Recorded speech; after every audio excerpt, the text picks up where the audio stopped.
dua makhluk raksasa. Satu berasal dari kedalaman bumi, satu lagi adalah penjaga permukaan. Mereka pernah bertarung demi dominasi, kini mereka harus memilih, bersatu, atau menyaksikan dunia dihancurkan oleh kekuatan yang lebih kejam dari yang pernah mereka hadapi. Di kedalaman Hollow Earth, Kong sedang berada dalam situasi genting. Ia dikejar-kejar oleh gerombolan monster ganas bernama Wart Dogs. Dengan kecerdikannya, Kong memancing para monster itu hingga ke ujung tebing, lalu menjatuhkan mereka satu persatu ke jurang. Namun, kemenangan itu tak sepenuhnya memuaskan. Saat hendak memakan mangsanya, rasa sakit di gigi membuatnya meringis dan menahan diri. Ia tidak mampu menggigit, menandakan bahwa luka lamanya kembali kambuh. Tiba-tiba, raungan menggelegar terdengar dari kejauhan. Kong bersiap siaga, tetapi suara itu ternyata berasal dari seekor kodok raksasa. Merasa kecewa dan kesepian, Kong kembali menyendiri, terjebak di dunia bawah yang luas namun sunyi.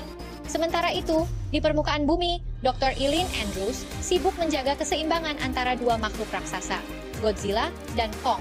Ia tahu, jika kedua Titan itu kembali bertemu, dunia bisa berada di ambang kehancuran. Godzilla kini menjalankan peran sebagai penjaga bumi, membasmi Titan yang menimbulkan kekacauan. Di Roma, monster raksasa Scylla mengamuk, menyebabkan kerusakan besar.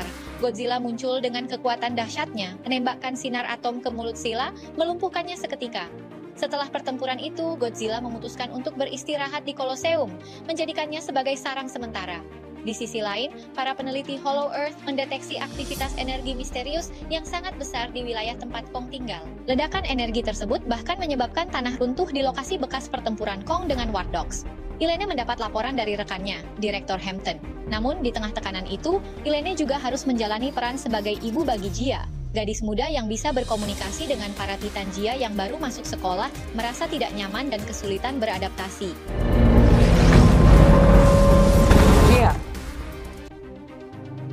Namun sebelum masalah itu selesai, markas penelitian di Hollow Earth diserang dan dihancurkan oleh Titan misterius. Para peneliti tewas meninggalkan tanda bahaya yang tidak bisa diabaikan. Upaya mencari jawaban, Ilene pergi ke Miami untuk menemui Bernie Hayes, mantan teknisi Apex sekaligus ahli teori konspirasi Titan. Ia meminta bantuan Bernie untuk menginterpretasikan penglihatan Jia yang semakin sering muncul. Bernie setuju untuk membantu, dengan syarat ia diizinkan ikut ke Hollow Earth. Sementara itu, Godzilla juga merasakan kehadiran energi asing yang mengganggu. Ia segera meninggalkan Roma dan bergerak menuju sumber kekuatan tersebut. Tak lama kemudian, Kong muncul di permukaan untuk menemui Ilene dan Jia. Dengan sikap bersahabat, ia menunjukkan bahwa giginya sakit. Ilene lalu memanggil dokter hewan Titan dari Monarch, Trapper, untuk membantu Kong. Trapper mencabut gigi yang rusak dan menggantinya dengan gigi logam buatan, memperkuat Kong secara fisik dan simbolis. Tak lama, Bernie memberi informasi bahwa sinyal bahaya baru muncul dari Hollow Earth. Ilene, Bernie, Jia, Trapper, dan seorang pilot bernama Michael memutuskan untuk kembali ke Hollow Earth, mengikuti jejak Kong. Di waktu yang sama, Godzilla menuju pembangkit listrik tenaga nuklir di Prancis, menyerap radiasi untuk meningkatkan kekuatannya. Serangan dari jet tempur Prancis tak mampu menghentikannya. Godzilla terus bergerak, kali ini menuju kutub utara, di mana Titan bawah laut bernama Tiamat berada.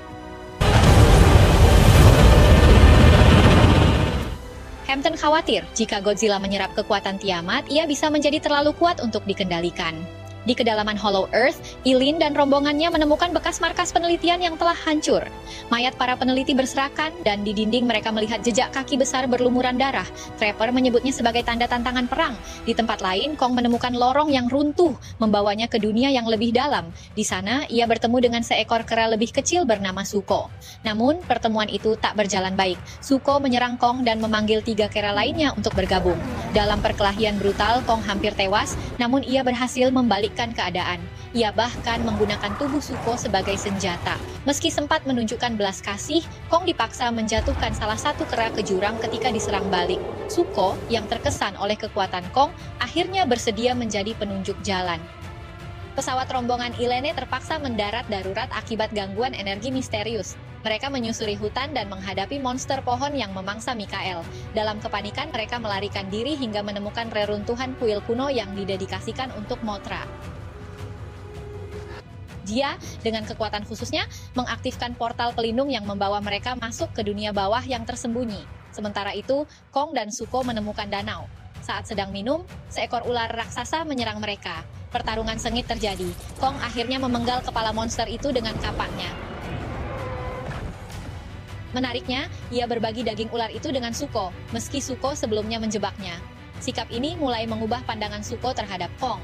Di Laut Kutub Utara, pertarungan antara Godzilla dan Tiamat meledak. Tiamat melilit Godzilla dengan tubuhnya, tapi Godzilla membalik keadaan, menyerap energi Tiamat dan mengalahkannya.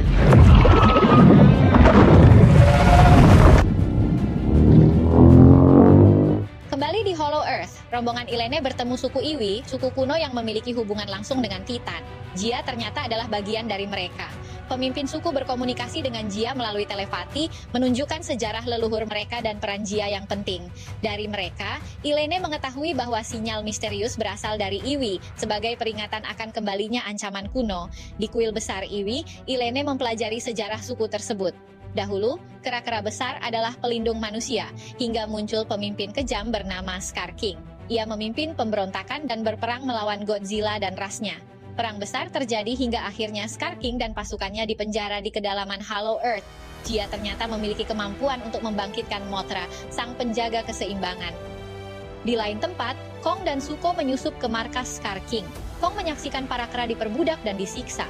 Ia marah dan menghajar penjaga yang menyiksa mereka.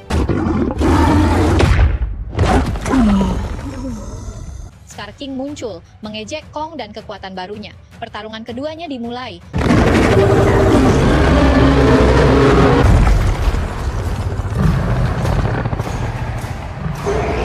Namun Scar King memanggil senjata rahasia. Titan es bernama Shimo. Shimo membekukan lengan Kong, memaksanya kabur. Kong menjebak para pengejarnya dan diselamatkan oleh Zuko.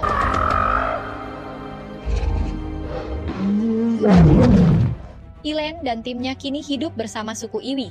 Saat Kong muncul dalam kondisi terluka, suku Iwi membukakan pelindung mereka. Trapper mengusulkan solusi, menggunakan sarung tangan hasil proyek rahasia Monarch untuk memulihkan kekuatan Kong. Sarung tangan itu berhasil dipasang, mengembalikan kekuatan dan kepercayaan dirinya. Zuko kembali dan memberitahu bahwa Scar King telah bergerak menuju permukaan. Kong pun naik ke permukaan untuk menarik perhatian Godzilla. Sementara itu, Scar King bersama Shimo dan pasukannya mulai menyerbu dunia Iwi.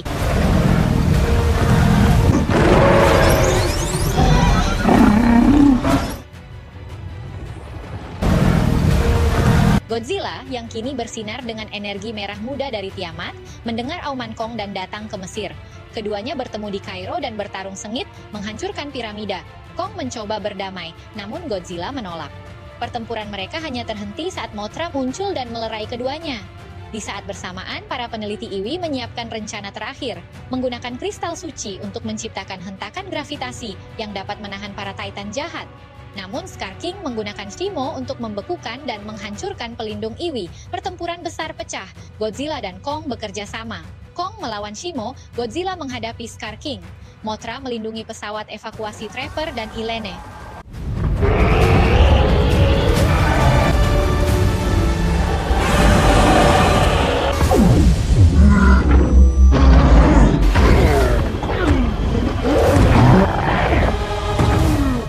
Titan terlempar ke permukaan melalui portal dan muncul di pantai Rio de Janeiro. Kekacauan melanda kota. Shimo membekukan bangunan dan menyerang langit. Kong bertarung sengit, tapi terus kesulitan menghadapi kekuatan es Shimo. Godzilla menghancurkan cambuk Scar King dan melepaskan kristal pengendali Shimo. Zuko muncul membawa kapak Kong dan menghancurkan kristal itu. Shimo pun bebas dari kendali. Scar King marah dan nyaris membunuh Zuko, namun Kong menyelamatkannya. Dalam serangan pamungkas, Godzilla dan Kong melempar Scar King seperti bola. Godzilla mengangkatnya ke udara, dan Shimo membekukannya. Kong kemudian menghancurkan patung es itu hingga hancur berkeping-keping. Setelah pertarungan usai, Godzilla kembali ke Colosseum. Mothra memperbaiki pelindung Hollow Earth. Jia memutuskan tetap tinggal bersama Ilen, menandakan bahwa ikatan keluarga lebih kuat dari darah. Kong kembali ke markas para kera, ditemani Zuko dan Shimo. Kini ia menjadi pemimpin baru yang bijaksana. Di hadapan rakyatnya, Kong mengangkat kapak dan mengaum ke langit, menandakan babak baru kepemimpinannya di dunia Hollow Earth yang terus berkembang. Dan begitulah akhir dari pertempuran besar antara para Titan. Saat kekuatan bukan lagi soal siapa yang terkuat, tapi siapa yang rela berkorban untuk melindungi yang lain. Godzilla kembali ke sarangnya sebagai penjaga seimbang dunia. Kong kini menjadi pemimpin baru di Hollow Earth, ditemani sekutunya. Dunia selamat untuk sementara. Terkadang, musuh terbesar bukan yang berdiri di hadapanmu, tapi kekuatan dalam dirimu yang belum kau kendalikan. Terima kasih sudah menonton sampai akhir. Kalau kamu suka alur cerita seperti ini, jangan lupa like, subscribe, dan nyalakan lonceng notifikasi. Sampai jumpa di kisah epik berikutnya.